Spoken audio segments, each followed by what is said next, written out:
vous montrant comment réaliser le spinner en lui-même, mais pour ceux et celles qui n'auraient pas vu cette vidéo et qui seraient intéressés de voir comment on le réalise, je vous invite à regarder cette vidéo jusqu'à la fin puisque je vous remets les images qui vous montrent comment réaliser le spinner en lui-même.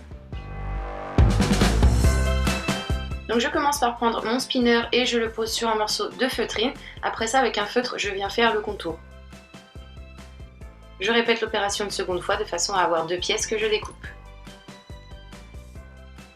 Ces 2 pièces de feutrine, je vais venir les coller à mon spinner, donc je fais ça avec de la colle chaude et j'en mets très légèrement sur les côtés en évitant de toucher mes roulements.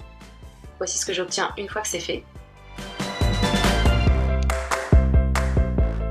Après ça, je continue avec une petite bande de feutrine que je vais venir coller au niveau du bord de façon à masquer le tout. Voici ce que j'obtiens. Après ça, j'ai découpé ces 2 petites formes dans de la feutrine rose que je suis venue coller à ce niveau pour réaliser les oreilles. Ensuite, avec mon cutter, je vais venir percer le trou de mon roulement qui est au centre et je vais découper tout ça avec un petit ciseau de précision. Donc vous voyez, j'ai bien arrondi le tout et de votre côté également, n'hésitez pas à bien dégager votre feutrine, sinon ça va ralentir le roulement. Je continue avec un morceau de crayon que j'ai découpé de façon à ce qu'il dépasse de 2 mm de chaque côté de ma pièce. Donc comme ceci. Après ça, pour camoufler le tout, je viens coller un strass, donc qui pour moi est comme ceci. Vous de votre côté, vous mettez ce que vous voulez. Donc j'en mets un de chaque côté, un par là et un par là, comme ceci.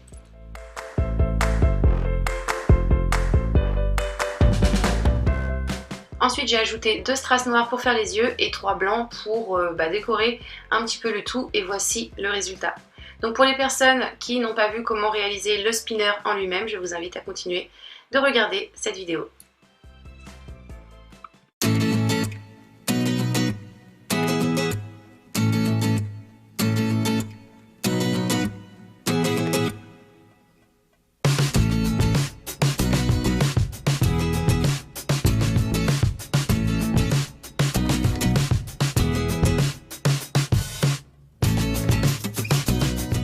Donc au niveau du matériel, vous devez vous munir d'un morceau de pâte Fimo, donc un petit paquet classique suffira amplement pour réaliser une pièce. Il nous faudra également un cutter et 4 roulements. Donc ces petits roulements, vous pouvez les trouver dans les magasins de sport type Intersport, Go Sport, Decathlon. Vous pouvez aussi en récupérer sur un skate ou bien des rollers. Et si comme moi, vous n'avez ni skate ni roller et que vos magasins sont en rupture, vous pouvez regarder si vous en trouvez sur le bon coin. C'est ce que j'ai fait. J'en ai trouvé à 2 pas de chez moi pour 1 € pièce. Donc on va commencer par se faire un petit patron. J'ai pris un morceau de papier cartonné et mon spinner d'origine et j'ai tracé le contour. Donc si vous n'avez pas de spinner à la maison, vous pouvez soit télécharger un patron sur internet, l'imprimer et le découper ou bien en faire un à main levée si jamais vous êtes bon en dessin.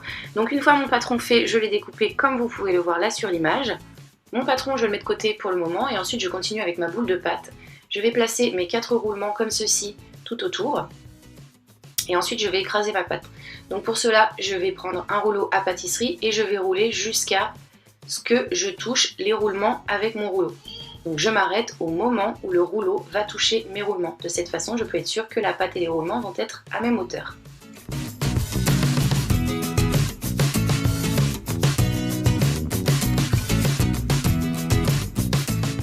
Une fois ma pâte écrasée, je reprends mon petit patron et je le pose dessus.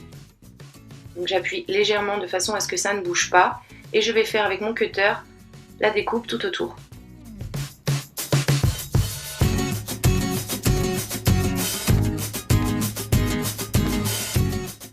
Une fois ma découpe faite, je peux retirer mon morceau de carton. Et donc là, comme vous pouvez le voir, la couleur a changé, mais c'est tout simplement parce que j'ai réalisé plusieurs pièces en même temps.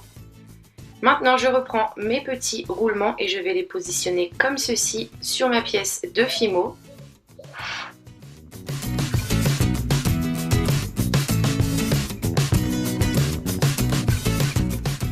J'appuie légèrement sur chacun de mes roulements de façon à marquer ma pâte. Et une fois que c'est fait, je retire les roulements un par un. Donc, comme vous pouvez le voir sur l'image, on a là l'empreinte du roulement. On va découper ces 4 pièces. Donc on y va vraiment tout doucement et délicatement pour obtenir quelque chose d'assez propre. Donc une fois mon premier trou fait, je replace mon roulement à l'intérieur et je viens modeler tout ça de façon à obtenir quelque chose de bien propre.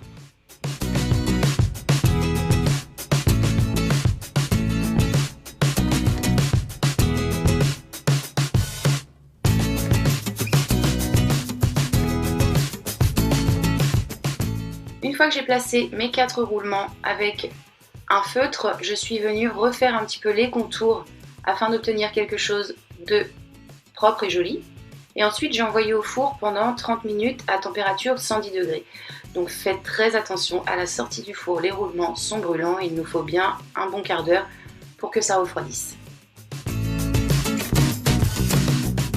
Et donc voici le résultat après cuisson. Je ne sais pas ce que vous en pensez, moi je suis très satisfaite du résultat. N'hésitez pas à me donner votre avis en commentaire. Et moi de mon côté, en attendant de vous retrouver pour une prochaine vidéo, je vous fais tout plein de